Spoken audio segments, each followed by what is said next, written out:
Hello everyone, friends. Weller here. Today I'll show you how to install VS Code on Windows 11. I'll show you two methods. The first method is the simplest. For this, open Microsoft Store, type VS Code up here, and press Enter.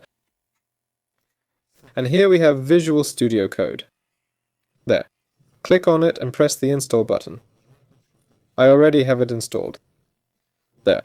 The second method is more advanced, let's say. Open your browser, type VS Code, go to the Visual Studio Code site, and click Download for Windows. The installer is downloading. Let's open it.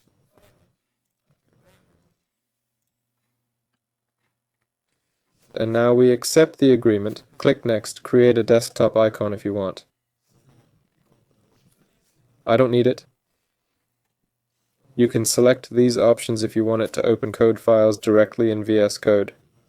Click Next and then Install.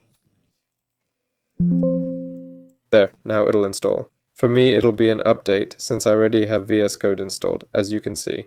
But anyway, I don't think this process is worth showing. I'll pause it. And now we click the Finish button and VS Code opens up. That's it. And subscribe to the channel. This was Weller. Bye everyone.